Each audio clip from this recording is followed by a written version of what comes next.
Welcome back to Talking Europe on France 24. I'm Catherine Nicholson, and in this programme we're meeting a man who's gone from Italian Minister for European Affairs to French MEP. Sandro Gozi has just been elected as a member of the European Parliament here in France on President Macron's centrist list.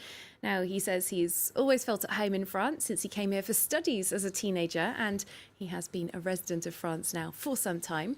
Well, perhaps one reason why he's also president of the Union of European Federalists, which wants closer unity between member states. Sandro Gozi, thank you very much for joining us. Thank you. Now, let's just start with a little look back at the EU election, just a couple of months ago that, of course, you took part in. Your list, Renaissance, came a very close but a second place to Marine Le Pen's Rassemblement National. Not the result, I know, that your list had been hoping for. Where did things go wrong? Well, we have to say that at the end of the day, they elect 23 MEP, we elect 23 MEP. So, I mean, the final result is the same. We come out of 2 years of reform in France, which is always very difficult to implement. We come out, President Macron was coming out of the Gilets jaunes crisis. So I think that you can think that this play also a role. We made some mistakes during the electoral campaign. And if we hadn't made those mistakes, I think that we would have been the first list. Well, you've got, your list has 5 years of European Parliament ahead of it now. Yeah. What are the priorities? The priorities are, first of all, a powerful Europe to fight against climate change, a powerful Europe to fight against growing social inequalities in the continent, a powerful Europe to develop a truly European security policy, and also to start to be less naive on global trade. Where the Europeans must be much more effective in defending their interests and their priorities. I would say that this, together with the strong defense of rule of law and fundamental rights, will be, in our view, the priorities for the new term of the European Parliament. Now, you talk about a more powerful Europe being needed. Of course, Europe represents, more than 500 million people. It's 28 member states, a lot of them very wealthy countries. So in what way do you think Europe needs to or can be more powerful?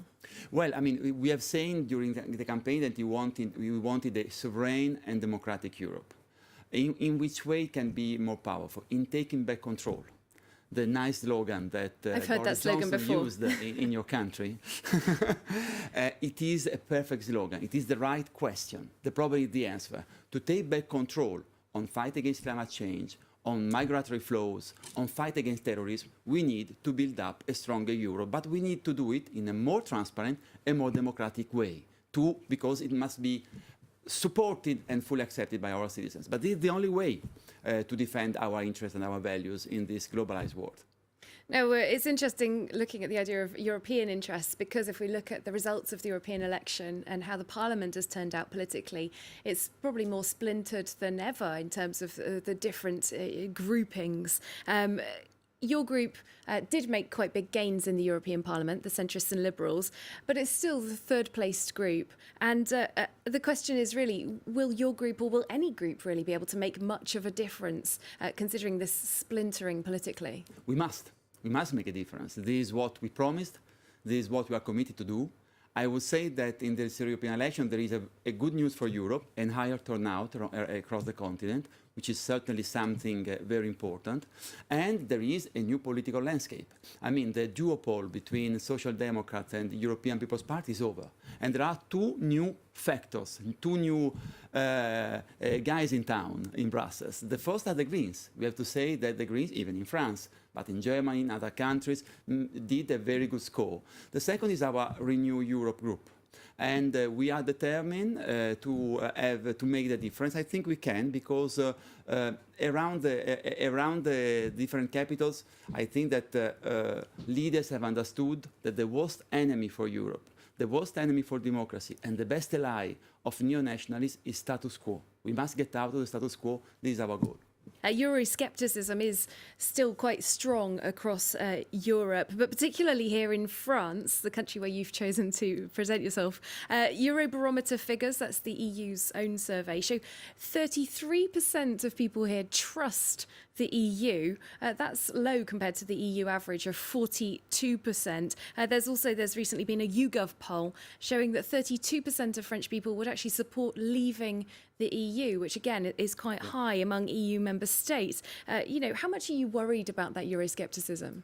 Well, I mean, I'm not worried. I'm determined to provide the right answer. It is clear that Europe hasn't given the right answers, and this is why there is this mistrust, this growing mistrust in some countries, and notably in France. The answer is get Europe back on track and really giving the answer that the citizens are waiting for. Otherwise, it is clear that, our voters will ask what is for the European Union if it doesn't make a difference in my daily life on issues which are very important, like those we have mentioned, from migration to climate change, but also to a better and stronger growth across the continent. We must deliver, and I'm sure that if we deliver, the support for the Union, also in France, will increase.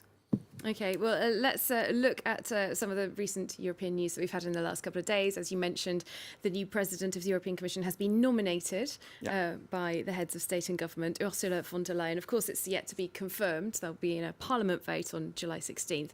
Now, the process by which she was chosen has been criticised as being untransparent. It didn't follow the procedures that were expected. There was something called the Spitzenkandidat system, which I know you're aware of. So let's just give our viewers a recap of this nominations for the President of the European Commission and some other top jobs in Europe in the last couple of days. A sigh of relief in Brussels as the nominees for 4 of the EU's top jobs were announced after a 3-day summit that at some points looked close to collapse. This extraordinary summit eventually ended up with important announcements and decisions and allowed us to reach a positive and consensual conclusion on all the nominations, which were at least partially under the prerogative of the European Council. The decision to choose women for 2 of the roles was one of the summit's key talking points. We have chosen 2 women and 2 men for the 4 key positions. A perfect gender balance. I am really happy about it. After all, Europe is a woman. Nominated for the role of President of the European Commission, the EU's executive branch, is Ursula von der Leyen. The veteran German politician and incumbent German defence minister is a close ally of Angela Merkel. I think it is a very good sign, if I may say so, that Ursula von der Leyen has earned so much trust among other leaders for many different reasons. Von der Leyen has been an advocate for closer EU integration, calling for a United States of Europe. Christine Lagarde, who has led the IMF since 2011, is the nominee for head of the European Central Bank. Having previously denied any interest in the job, she could now be charged with reviving the Eurozone economy. Belgian Prime Minister Charles Michel has been nominated as President of the European Council. He takes over from Donald Tusk and will be responsible for chairing EU summits and building compromises between the 28 member states. The EU's next foreign policy chief is set to be Spanish Foreign Minister Josep Borrell. He will assume the position as Europe looks to hold on to the Iran nuclear deal, prevent conflict between Washington and Tehran, and maintain pressure on Russia. Okay, a little recap for us. Coming back to our guest today, Sandro Gozi. Ursula von der Leyen, as I was saying, the key job there, President of the European Commission, as nominated. However, Jean-Claude Juncker, for example, has said the process of picking her wasn't transparent. We've had the Socialists and the Greens groups in the European Parliament saying, these were shady backroom deals. Do you agree this wasn't really a great way to choose the leader of the European Union, something that's often accused of being undemocratic? Well, first of all, the European Parliament must elect the nominated President of the Commission, Ursula von der Leyen. So, democracy must play, of course, its full role while she's presenting herself before the European Parliament, that the MEP freely will be able to elect her or not. Then I understand that there is this issue of the so-called Spitzenkandidat, and that for ordinary people like us is head of the list. You know what the problem was? That there was the heads, but there wasn't the list, because there wasn't a transnational list. And Weber has always fought against the proposal, which was my proposal in 2016 when I was in government, and then supported by Emmanuel Macron and the French government, to say, let's use the 73 seats left empty by Brexit to elect women and men in transnational lists all over the continent. And of course, the number one of this list would have been directly and effectively voted by the citizens. Weber was against this. Manfred the European Weber. People's Party was Manfred Weber was against this. And in this new political context, where the situation is much more fragmented than it used to be, even compared to 2014, when you needed 4 big groups to build up a majority, you cannot have an automatic effect. What Manfred Weber, the EPP, wanted is, as we got a relative majority, we must automatically express the President of the Commission. But in a fragmented context like that, this is not a real democracy. And this is why I hope that Ursula von der Leyen will take the commitment to make transnational lists real and to give to the European citizen an effective and real choice in 2024. In this case, it was a fiction. And this is why I don't share the criticism about the way she was nominated, also because the European Parliament must vote. Well, Ursula von der Leyen said quite a few years ago that she wants a United States of Europe. You're obviously a federalist as well. What does a more united Europe look like? You've mentioned those transnational lists, but what else? I'm very happy. I'm very happy that the nominated President of the Commission talked about the United States of Europe and present herself as a federalist. I hope that Ursula von der Leyen will look more like Kohl than like Merkel, because Helmut Kohl was a truly committed European. But that is something that scares quite a lot of people in Europe. That is an idea that scares quite a lot of people in Europe. United European Army. Absolutely. We don't talk, when you talk about United States of Europe or Federal Europe, you don't talk about a big central state. It's the opposite. It is exactly to say, let's find the right level of government to solve people's problem. On many issues, it is the cities or the regions. On some issues, you need a better, stronger, and more democratic Europe to solve citizens' problems. This is what is federalism. Which kinds of issues then? Well, I mean, fight against climate change, a big industry policy at continental level, defending our interests in trade on the global scene, taking back control really on migration, having a new relationship between Europe and Africa. These are all issues that only a stronger and more effective and more democratic Europe can handle. This is what is federalism. And if we had a truly integrated Europe, I think we should start to give back state and region some competencies, for example, linked to the internal market, that it is not useful anymore to keep at European level. So really, it's much more effective system of handling people's problems. I can see you're a passionate federalist. Yes, I am. There are some very passionate nationalists around Europe at the moment as well, Exactly. and a lot of people worried about sovereignty and Brussels taking too much control. You know, Matteo Salvini, Marine Le Pen, Nigel Farage. Is this really a good time to be a federalist? It is the perfect time because the right questions, not all their questions are right, but I think that Farage or Salvini or Le Pen ask sometimes the right questions. The problem is the answer. The answer is not going back to national policies or even worse, nationalistic policies. The answer is, what does it mean to be sovereign today?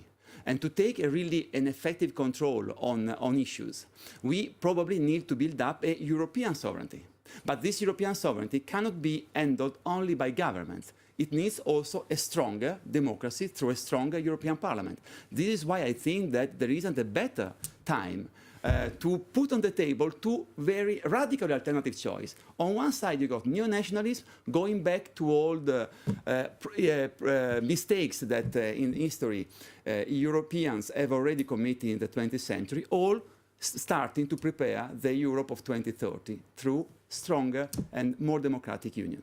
Well, Europe is certainly about to turn a page, we believe, on October 31st. That's meant to be the date for Brexit. I say meant to be. Obviously, at the moment in the UK, there's a leadership contest underway for the leader of the Conservative Party. The winner will become Prime Minister. Yeah. Out of Boris Johnson and Jeremy Hunt, who, as somebody on the European side, would you prefer to see as British Prime Minister? First of all, I would like to remind you one thing. The 31st of October, it is not a likely date. It is a legally binding date. because the European Union has said that Brexit must happen by 31st of October. There could be another request for an extension, though. There could be a request and should be accepted by unanimity. But what did UK do in this extra 6 months that were given to UK? Nothing. So Macron was perfectly right when it opposed a long extension, and when he said, let's give to Theresa May what she asked by the 3rd of June. So I think that it was made a huge mistake on the 12th of April.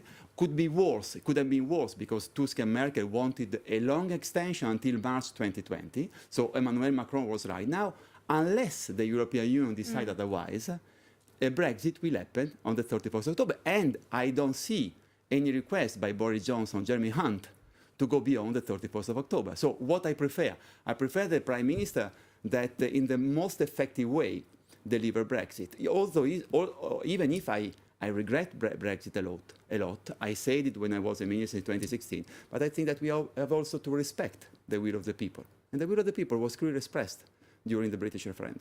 And both of them say that they would be prepared to go through with a no-deal scenario. Is that acceptable, or do you think the EU will move if that's We are ready. likely? We are preparing ourselves to any scenario because we can see that it's very unpredictable what is happening in Westminster.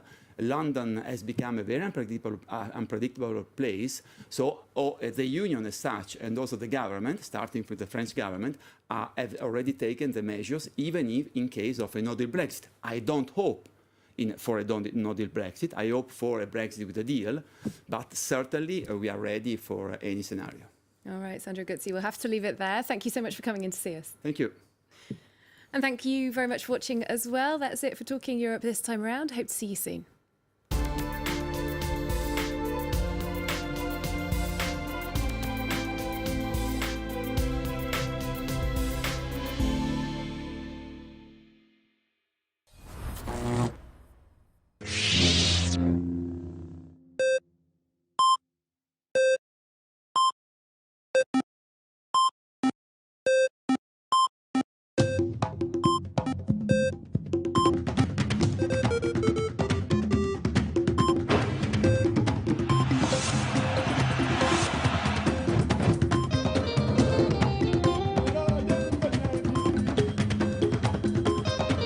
Move to the rhythms of Africa. The Africa Cup of Nations from June 21st until July 19th on France 24.